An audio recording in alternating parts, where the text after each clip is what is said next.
And just to finalize this week's podcast, we are going to be talking all about our top five European transfers outside of the Premier League as well. So we're talking about players that are no longer playing in the Premier League and they're going to be playing in the Bundesliga, Serie A, or we're just going to be talking, you know what, Matthew, I think it's best if we just do normal European transfers as a players, as opposed to someone like Julian Alvarez who's left or Douglas Luiz who's left the Premier League. So to make it a bit more fun and engaging for our audience as well, we'll be talking about different leagues and some of the new signings that we will be seeing, new plays and new shirts as well. So how it will work for the audience and for ourselves. Make sure you comment below and make sure you share your best signings of the season as well. We are going to be talking about our best players to watch out for this season, which will be fun from different leagues. So we've got La Liga, Serie A, Bundesliga, Liga, and the Turkish league, the Portuguese league as well. Cannot forget the Portuguese league as well. Maybe the Dutch league. We'll have to wait and see what happens there.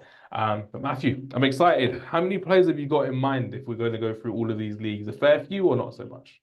There are a fair few. There's going to be a couple that where some of the people will be like, "Who the hell is that?" But that's what we're here for, isn't it? To just let them know a bit more. As we did earlier when I was with a couple of other players struggling a bit, but that's what it's about. Come on now.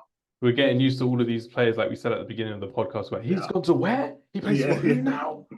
That's what we're doing. So without further ado, here's our top five signings to watch across European football for this season, 2024-2025. Comment below and make sure that you're going to be agreeing or disagreeing with what we've got. So we're going to start with La Liga.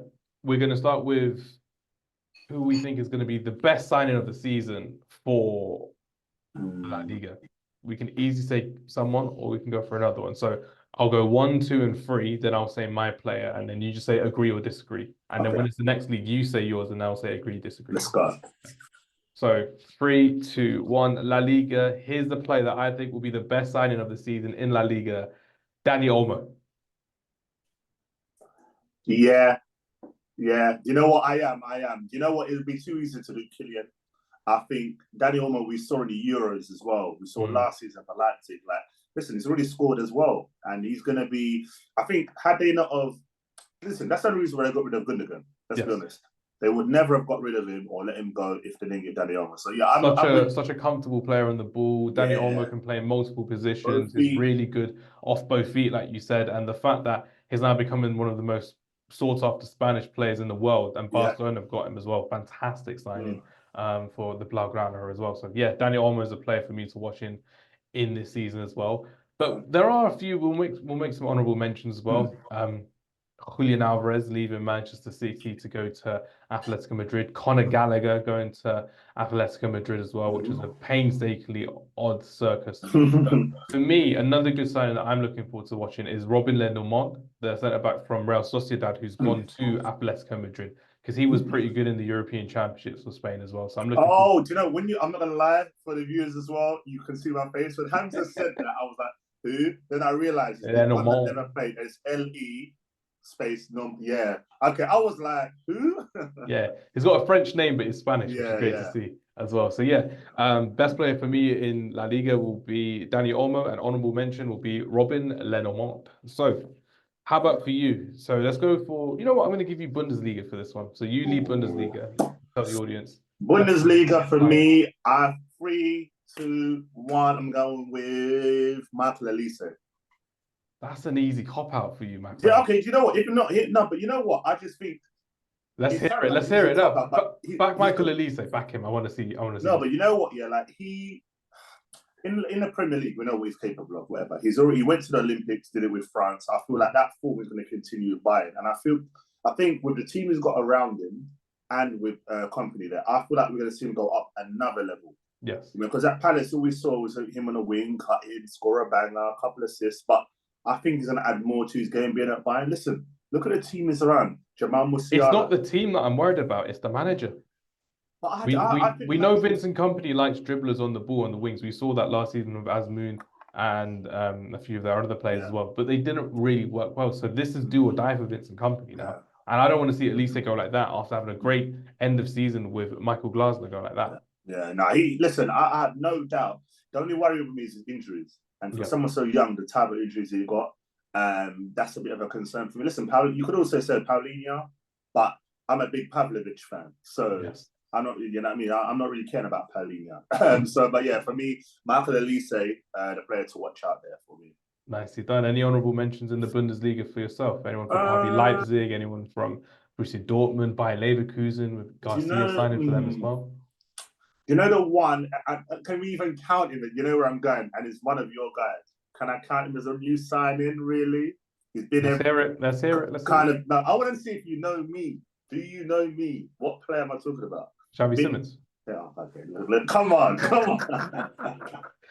It is technically a new signing because they got rid of the loan spell and then he re-signed as a loan player as well. So I'm not going to say no to it as well. You know what, Hamza? Ever since you mentioned him, I think like before the Euros, that's when I took a lot more notice. And the guy cooks. And the way he cooked England in that first 10 minutes as well, that goal, unreal. Baller. And I think Leipzig is just the right move for him. And again, you look at the team around him: Adara, Campbell, Openda. Can't remember who they've got on the other wing. Who's on the wing? So you got Sesko, you got Openda, you got Xavi Simons, and they're playing like a 3-4-3 this system. So, or they did against Bayer Leverkusen, which were they kind of combated one another as well. So it kind of works well. Because remember, they haven't really replaced Dani Olmo, but getting that money for Dani Olmo has allowed them to keep Simons for another season as well.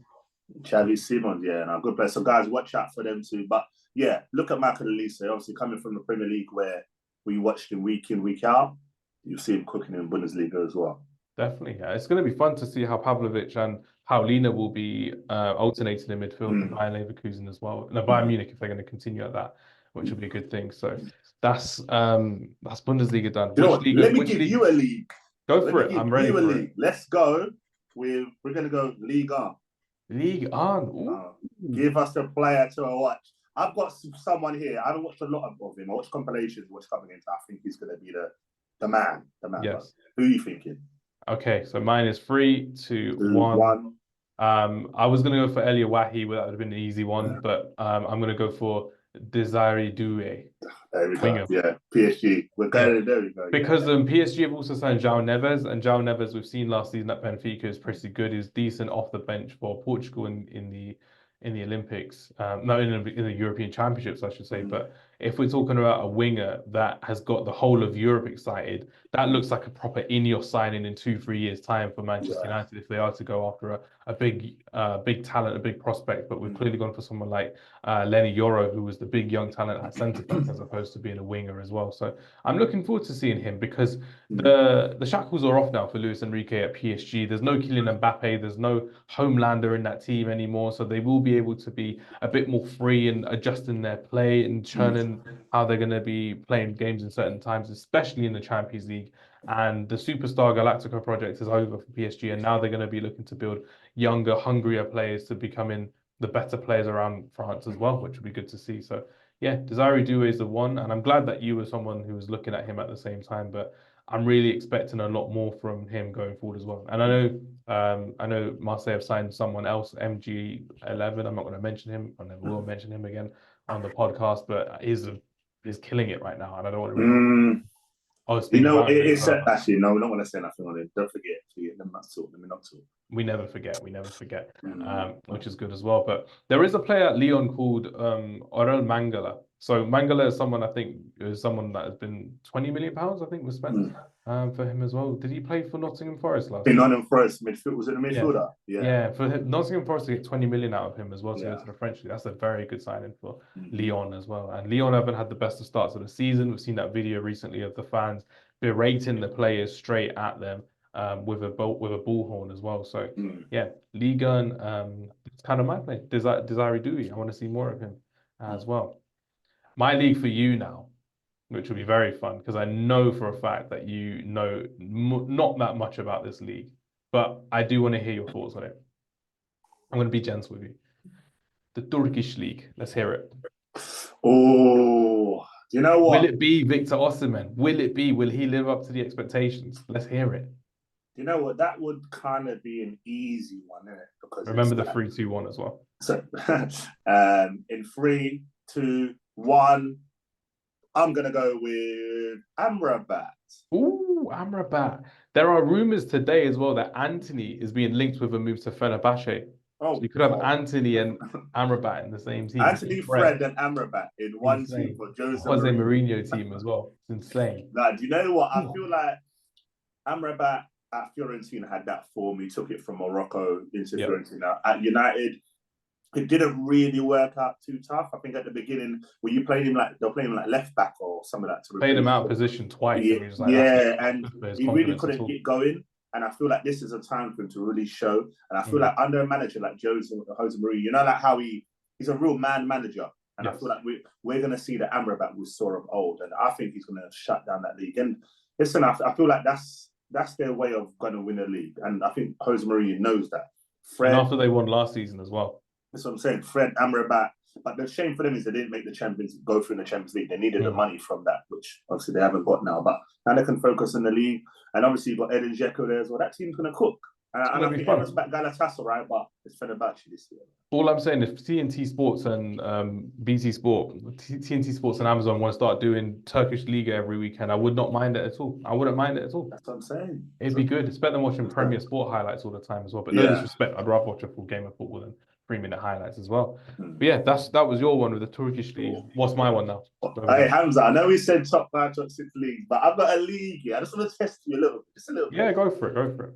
So we're gonna go. What is this league called? What is this league called? Oh, okay. It's quite simple actually. We're gonna go to Liga Portugal. Ooh. Give me your signing. The signing to watch. The player we're gonna be watching. We're gonna be like Hamza said so. Let us know. Go. Okay. In 3, 2, 1. This is actually I can't say 3, 2, 1. I need to learn how to say this guy's name because he had been sought after all summer and has gone to Porto. I'm going to Google it. So Samu, 3, 2, 1, Samu Omorodion to Porto. Yeah. Because Porto recently lost Francisco Conte out to Juventus. Yes, of course, yeah. So they spent big money on a player, which is good to see, on Samu Omorod, who's a centre forward, who Chelsea were looking at getting as well. And this is someone where there's always going to be hidden gems in the Portuguese league. There's always going to be players in the round of 16 or in the knockout stage of the Champions League, whether we just shining from a Portuguese team. And we've seen it previously with Darwin Núñez. We've seen it previously with Manuel Ugarte at Sporting Lisbon. And we're now going to see it with Omorodion. I may have mispronounced his name again. No, I think it's good. It's just the fact that is a young player that a lot of people pretended to know that they knew or seen him watch 90 minutes of him. But I'm like, you know what? I'll do my own research and watch him. And he's a very physical player up front, which is great to see. He's someone who's got great dribbling ability. And I'm looking forward to seeing how he does at Porto because as we've seen, there's so many free agents that could still go to Portuguese football and have a career there as well. And they're still spending big money, which is great to see. So yeah, that's the guy for the Portuguese. I think it's called Portuguese NOS or something like that. Yeah, something like that. Yeah. Nicely done. Okay, so my one for you. Make it easy, man. Make it easy. You know what? I will make it easy in a way. Oh. Who's your favorite championship signing? Oh. So it's not Premier League, but it's championship. See, I thought when you said championship, can I say someone that's gone from championship to the Premiership? No, let's go to the championship. I think the championship signing. Oh man, that's a tough one. I'm trying to think. Oh, what a question. It's rather Championship or Saudi League. I'm going to give you one of the two. Well, I could easily say Ivan. To be fair, do you know what, Hamza? This is let's do Saudi League. Yeah. Saudi League have had a few good ones. Musa Diaby. You've seen Bergwijn, like we mentioned earlier as well. Yeah. And you know what though? I feel like, and 1, 2, it might sound like a cop out. 3, 2, 1. Ivan Toney. £1 million a week. He's got the bag. Do you know what it sounds? I feel like when Saudi League first started, everyone picked a team. Yeah. The team I picked was Al Ali. I always thought. Now, do you know what it was? I just looked at the kit, so I went, "Oh, I like that kit," and I went with that. And then I saw them building with Riyad Mahrez, Firmino, Saint-Maximin. I was like, "Oh, I like that." That front three. And I feel that Ivan Toney's going to go there. And everyone thinks, "Okay, it's just the money," but he's going to score goals. Yeah. And with Mahrez there, I think Firmino's still there, but there's talks about him possibly moving on. Yeah. I think he's going to cook. And don't forget, Frank Kessie is there as well. He's still there. He should be playing elsewhere. So. I never got why. Okay, money wise, but I thought he's good for Europe, man. Like he's such a good midfielder. We saw it in AFCON. Yeah, you know what I'm saying. So he needs to be higher up as well. He's fantastic at Barcelona as well, which would be good as well. But yeah, Saudi League, they're still getting their money, and it's going to have to change the title of what we were looking at, our top 5 players to watch. Yeah, I know. Saudi League as opposed to the Championship, so we'll have to wait and see what happens there. We've got one more league to talk about, one more big league, so let me hear it, Matthew. Gonna go to big league. Listen, we're gonna go Serie A, Hamza. Oh, So let me know signing of the season, Serie A. And also, let's not forget, a lot of people are not gonna kind of know about this one. So you're gonna have to let the people know in detail. So let's go. Let us know. 3, 2, 1. David De Gea. Free transfer to Fiorentina after being out of the game for an entire year, and he saved the penalty to help them qualify for European football as well. So I can talk about the Tammy Abrahams, I can talk about Nico Gonzalez, Francisco Conceição at Juventus. Some of these great players are going into Italian football again, and it's rising up. But the fact that David De Gea has got a club again, that's a heartfelt thing for me as well, especially after last season when Paul Pogba had got kicked out of football for his drugs ban as well. Seeing the former Man United player who was a very good Man United player pre and post Sir Alex Ferguson as well, to see David De Gea get his game time back up again, it's very enjoyable. And then now, as you know, with Man United fans, a lot of fickle Man United fans are like, oh, now he's back, we should go and get him because Onana's not very good. And just like, oh, all right then, cool. Too late now. We were the ones who paid him 350k a week. Why would he go elsewhere? But he's had a year out of football. Let's see how he has developed. Let's see if he can continue to grow. And unfortunately, as you know, on social media, whenever there's a bad mistake from a big player, it'll get picked up all the time. But yeah, definitely. When there's a great thing that happens, they won't really want to hype it. I'm not hyping it much, but David De Gea, I'm really happy to see him back playing for Fiorentina. I don't know where Fiorentina will finish in Serie A by the end of the season, but I'm looking forward to seeing more of him playing for a big Italian team as well. And hopefully this will get his reputation back up again, and we may be able to see him move on to a bigger club further down the line as well. So David De Gea, that's one close to my heart about seeing him coming back into professional football as well. What's your thoughts on De Gea returning to football? Do you know what? It's nice to see. I just think, especially for goalkeepers, like when you're out the game, one yourself, of course. Yeah, you know what I mean. Like they call me Matt Mannion, but that's you dabble a bit as Matt Turner. We like to see it every day. I dabble a bit, but no, I feel like, and I felt for him. I don't know how you felt about, but like the more you watch Onana as well, you think David De Gea would have saved that. Like David the De Gea positioning and the flapping and the antics. You know what I mean? Like David De Gea had his problems, but let's not forget that season or the 2 seasons Hamza with David De Gea was. I remember like the Arsenal performance was that 17-18. I think. Yes. Yeah. I don't know. Oh, damn, man, but December 2017. I was in Norway at the time. Amazing performance, and he did that for and then he made mistakes. But as a goalkeeper, that does happen. You have one bad game, it just stays in you for a bit, and then you just pick up form. But I think Fiorentina is such a great move for him. Not too much pressure. The fans will love him. He's already saved the penalty, as you said. Didn't really save it at Man United, from what I remember. Just the Mark Noble one and the Robin van Persie one as well in the 8-2 game. So don't mind it. I don't mind it at all. No, we don't remember that game, but yeah. In his first season and then his last season, he had one against Everton as well in like 20. Yes, I remember that. Yeah. But no, like I think I've always liked him as a goalkeeper, and it's nice to see how he's grown from that guy who was at Atletico to who he is now. Exactly. He's going to be a big man, and hopefully he can get his way back into the national team as well. Fingers crossed we'll be seeing the rise of the second coming of David De Gea as well, which is great. But that's been our top 5 players to watch across European football and Saudi football when we spoke about more than 5 players. So I'm not sure what this title will be. It will just be summer transfers to watch. Something simple as well, which would be nice. But no, everyone, thank you very much for watching. Do follow Matthew on the Back of the Net podcast, and we will see you next time. Peace.